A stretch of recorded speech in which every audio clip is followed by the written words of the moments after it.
Welcome to DrHealthHub, where every episode begins with a doctor tip you can trust. Today, we're talking about herpes simplex virus, often called HSV. This is a topic many people hear about, but often feel unsure or uncomfortable discussing.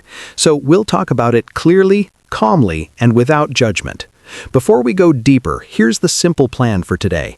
We'll explain what HSV is, how common it is, how it spreads, what symptoms look like, how doctors diagnose it, when treatment works best, what other conditions can look similar, possible complications, prevention, and special situations like pregnancy and breastfeeding. So let's start with the basics. What exactly is HSV? HSV stands for Herpes Simplex Virus. It's a very common viral infection that stays in the body once someone is exposed. There are two main types, HSV type 1 and HSV type 2. Both can affect the mouth or the genital area, and many people never notice symptoms at all. People often hear terms like cold sores or genital herpes. How do those fit with HSV type 1 and type 2? HSV type 1 most often causes oral herpes, such as cold sores around the mouth. HSV type 2 more commonly causes genital herpes. However, either type can affect either area depending on contact. The virus doesn't follow strict labels. People often hear terms like cold sores or genital herpes. How do those fit with HSV type 1 and type 2? HSV type 1 most often causes oral herpes, such as cold sores around the mouth. HSV type 2 more commonly causes genital herpes. However, either type can affect either area depending on contact. The virus doesn't follow strict labels. Once people understand what HSV is, the next surprise is usually how common it is. So how common are we talking? HSV is extremely common. About 50 to 80% of American adults have been exposed to HSV type 1. By age 50, most people worldwide have been exposed to at least one type of HSV. In the United States, hundreds of thousands of new genital herpes infections are diagnosed each year. Many people carry the virus without knowing it. That naturally leads to the next question. How do people usually get HSV? HSV spreads through close skin-to-skin contact. This includes kissing, oral contact, and sexual contact.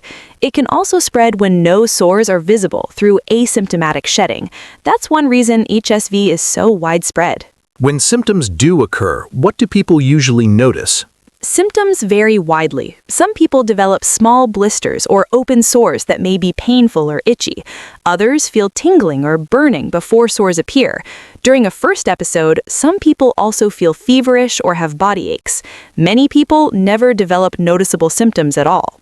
Is the first episode usually different from later ones? Yes, the first episode is often more intense because the immune system hasn't seen the virus before. Over time, outbreaks tend to become milder and less frequent for many people. If symptoms can look so different, how did doctors make the diagnosis? Diagnosis depends on the situation. If sores are present, a sample from the lesion can be tested. Blood tests can show past exposure, but they don't always tell when or where infection occurred. Diagnosis is made by combining symptoms, medical history, and testing when appropriate. Many viewers ask a practical question here. When is the best time to start treatment? The best time to start treatment is as early as possible. Antiviral medicine works best when started within the first 1 to 2 days of symptoms. Even during early tingling or burning, treatment can shorten outbreaks, reduce discomfort, and lower viral shedding. Sometimes people worry their symptoms could be something else. What conditions can look similar? That's a reasonable concern. Other conditions can look similar, including yeast infections, allergic reactions, ingrown hairs, mouth ulcers, bacterial infections, or other sexually transmitted infections. That's why medical evaluation is important, rather than self-diagnosis. Once HSV is confirmed, what does treatment usually look like? There is no cure that removes the virus completely, but treatment is very effective. Antiviral medications reduce pain, shorten outbreaks, and lower the risk of transmission. Some people take treatment only during outbreaks. Others use daily suppressive therapy depending on their symptoms and lifestyle. And if someone doesn't treat it, what can happen? For most healthy adults, HSV does not cause serious long-term medical problems. However, untreated outbreaks can cause discomfort, emotional stress, and relationship strain. In certain situations, complications can occur, especially in people with weakened immune systems. What kinds of complications are we talking about? Complications may include frequent painful outbreaks, secondary skin infections, or eye involvement. Rarely, HSV can affect the nervous system. Special care is needed during pregnancy to protect newborns. That's a really important point. Let's talk about pregnancy and breastfeeding because many viewers worry about the baby. If a woman is pregnant and has HSV, should she be treated? HSV during pregnancy needs careful management. Treating symptomatic HSV in pregnancy is important. Antiviral medications are generally considered safe when used appropriately. Treating active infection is often safer than leaving it untreated. What happens if HSV is active near delivery and it's not treated? If a woman has active genital infection close to delivery and it's not treated, the risk of passing the virus to the newborn increases. Newborn herpes is uncommon, but when it occurs, it can be serious. That's why prevention is so important. Is there a key time in pregnancy when treatment matters most? Yes, late pregnancy is especially important. Suppressive antiviral therapy in the final weeks reduces the chance of active lesions during delivery and lowers newborn risk. And what about breastfeeding? Can a mother breastfeed safely?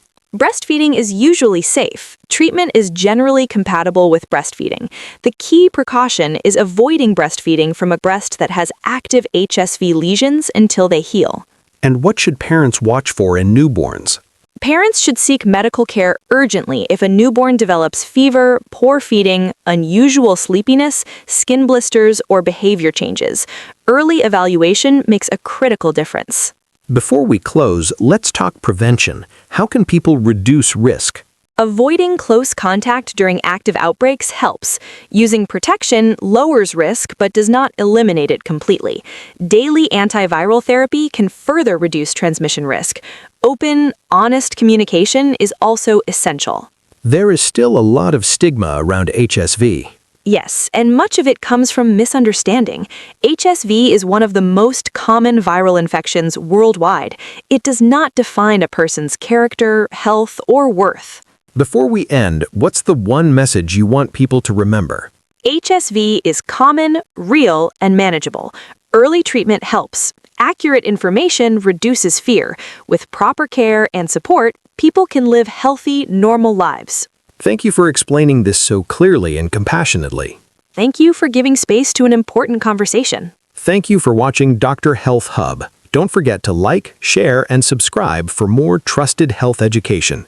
And remember, your health is your wealth. Stay tuned for the next doctor tip you can trust.